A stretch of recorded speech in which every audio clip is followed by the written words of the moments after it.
About the Southeast rapid development in these days of Tinubu, and seeing that the refinery being developed for them at Port Harcourt and the one at Warri, which Benjamin Kalu have proclaimed, I think they are the one really enjoying Tinubu regime.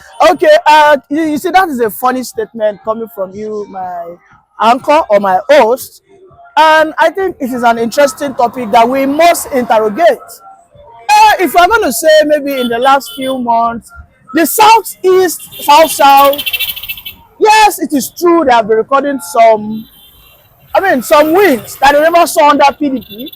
I mean, we can see that under APC now, a train has been working, I think, from Port Harcourt to Abia State. And Alex Oti even commended and he thanked the president, which is Tinubu. But let me tell you something. APC is a bad omen for the Igbos. Let me tell you, if Prophet Muhammad or Jesus Christ comes in person and he tell the Igbos, I am Jesus, but the color of my cloth is APC, they will turn that guy to the devil. Let me tell you why. The reason why they hate APC is because APC are the ones that has militarized the Southeast. So you see, all this agenda of the APC trying to appease the Igbos, they are taking a lot of resources from the Igbos. Imagine whereby they take 1 million from you in the middle of the night when you were sleeping. They steal 1 million from your farm because you don't know what you actually cultivated. But in the day, they now bring just 10,000 that take. We are giving you this.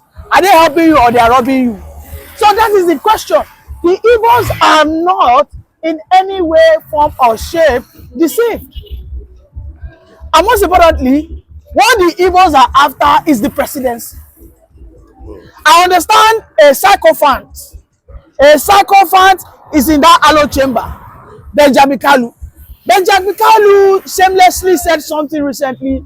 He said that in the last 54 years, ever since Nigeria has been made, created, and established and been functional, that it is only under this APC regime. In fact, that it is under Tinubu. Okay? It is under Tinubu that they have enjoyed the best. That it is under Tinubu that they've gained what we call Southeast Development Council. That it is under Tinubu that they are very first time in the lifetime of Nigeria that they will get one of the most powerful ministry, which is the Ministry of Works. But is Umahi allowed to work? A Ministry of Work that has no legs. A Ministry of Work, a Minister of Work that cannot travel between Benin and Ondo by car. And you say he's a Minister of Work. East-West Road connecting Port Harcourt to Abia to Southeast. The East-West Road is the road that connects the South-South majorly to what? To the Southeast. That road is not motorable. The road that connects Nasarawa to Southeast is not motorable. Southeast came in, APC came in rather. They took away the subsidy. Okay? They are saying now that the Southeast are becoming one of the major beneficiaries. Let me tell APC something. This is an agenda, and I hope my Igbo brothers will not be deceived. If there's anything the APC know how to do, APC know how to set up, they will script a drama, and then they will employ so many political actors. Some will be fighting for, some will be fighting against. Then the Igbos who are the what? The onlookers will be confused. And they will be deceived. Let us support Tinubu. Let us support. He says this man has a good intention. And we even heard they are being put in the key position, some key position that... These are all agenda. Tinubu appointed Bianca Ojukwu. Do you know who she is? Bianca Ojukwu is the wife of Odumeje Ojukwu, the progenitor, the founder, the conveyor, the main character of the Biafran struggle. Tinubu understands that there is an ideology that holds a strong sentiment in the mind of the Igbos. And that sentiment is Biafra. That these people have seen the Nigerian contraption. They have seen the Nigerian ideology, that it is an ideology that has come to fail. And they have always been of the opinion that, oh, we cannot be a part of this thing. Let us go, because he now said that one could have shut up. He carried their other wife. Yeah. And I think it's working.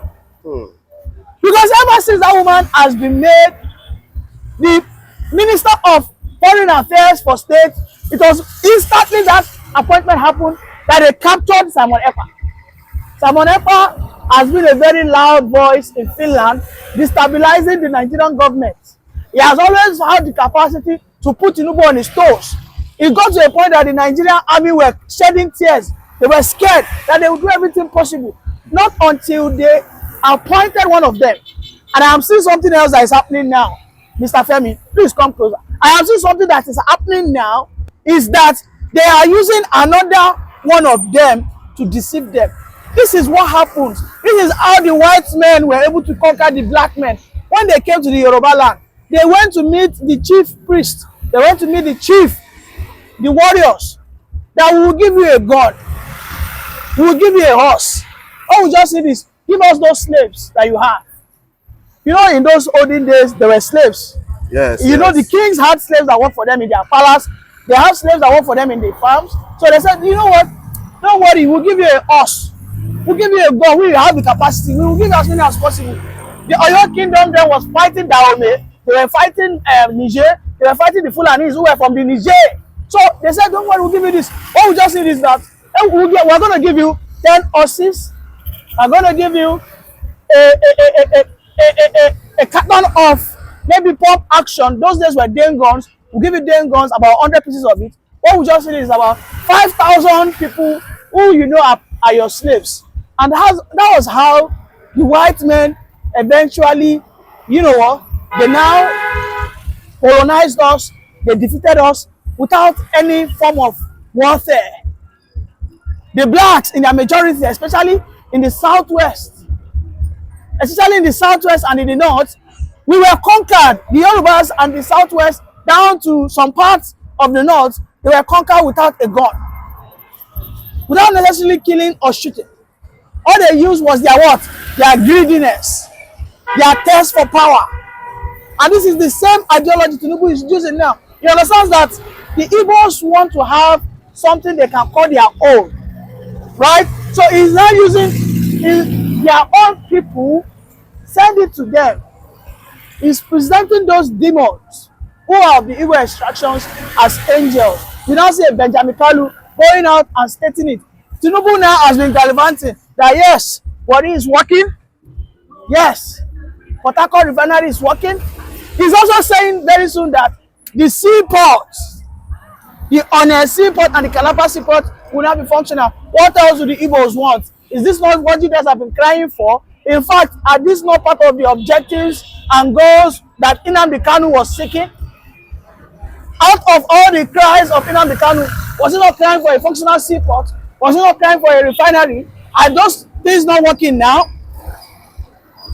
So the APC in the southeast, I understand they are trying to polarize themselves. They are doing everything possible to repaint and then to reposture.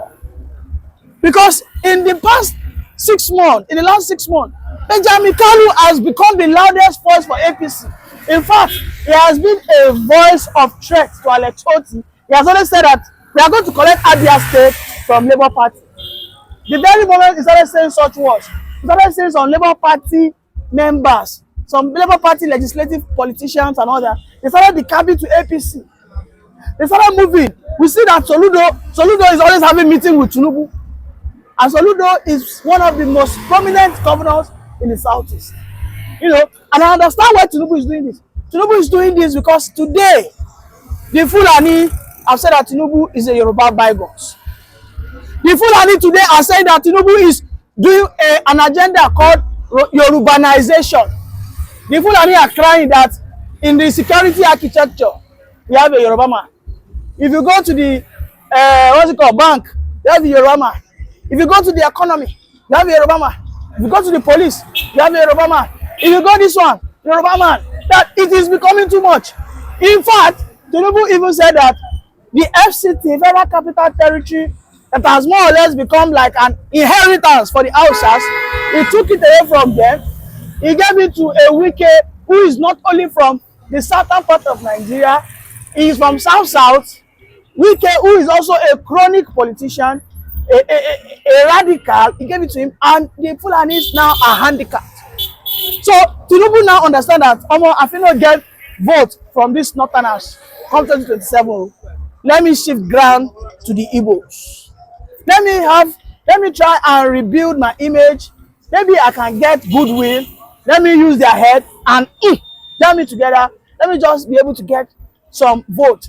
But at this stage, I don't think APC can do anything to get a favor from the Southeasterners. But as far as I'm concerned, the Southeasterners are hell-bent on appointing and electing their son, Peter Obi. Of course, they have every right to change their mind.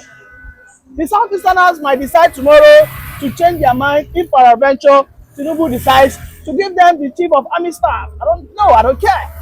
But what I'm seeing today, I don't see APC becoming the biggest benefactor of the Igbos. In fact, I am seeing APC to be the mandate thief of the Igbos. Thank you very much. Yeah, thank you. Go submit in US and he was not arrested, and they arrested Nnamdi Kanu because there's a mission. People have to understand that, and we are still in one Nigeria. Unity of Nigeria is what you need.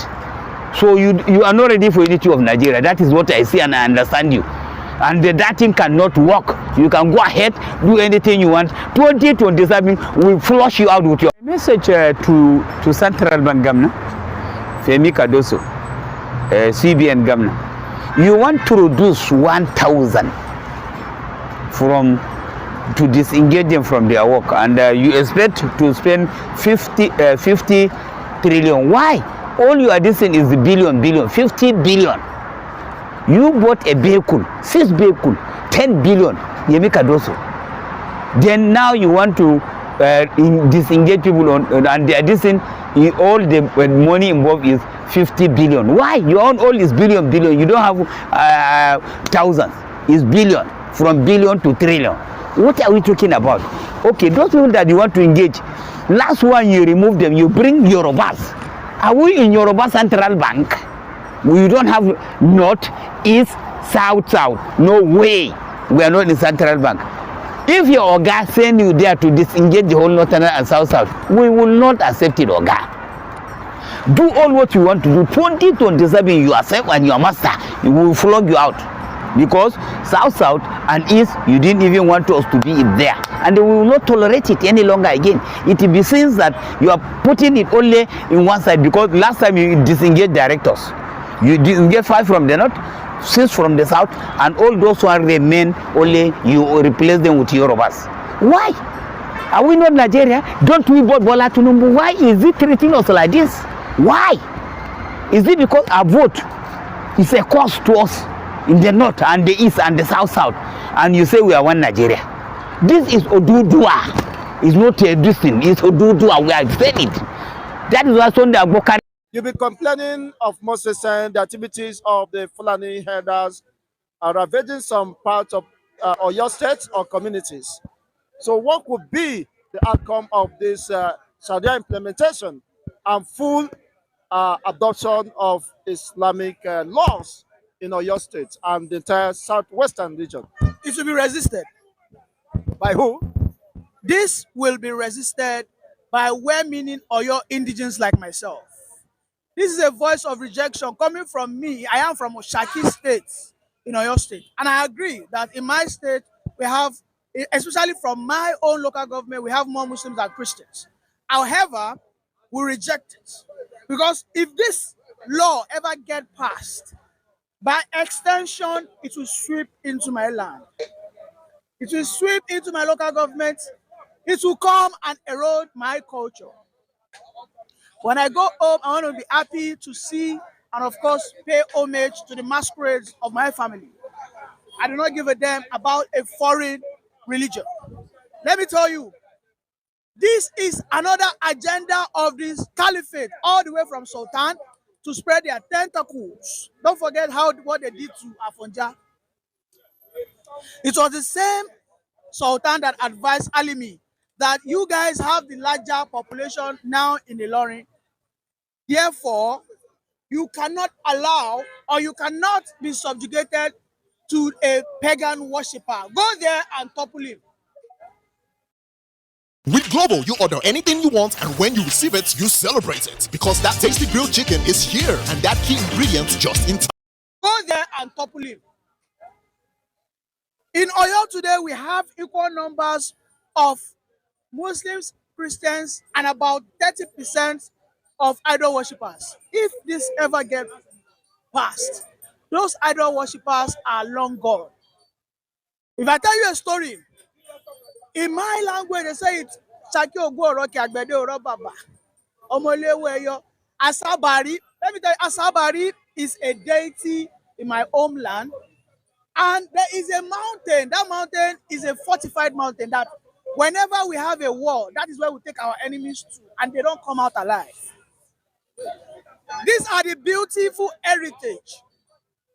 When the Fulanis came from the Caliphate in the 19th century, after they conquered Afonja, they came into the northern part of Oyo State. When they got to those parts, they were dealt with because they met powers that be wizardry. This place I am telling you, Asabari, all the women there are witches. It is enough for go and Google it. They don't hide it. All of them are witches. The governor does not go there and go and play. He can't go there. You want to spread Islam. Who is Islam? Who will justify that Islam is the religion of God? Every heritage, every culture has a supreme being that they pay homage to. If I take you to India, we have the Buddhists. If you go to what we call Chinese, they have their own.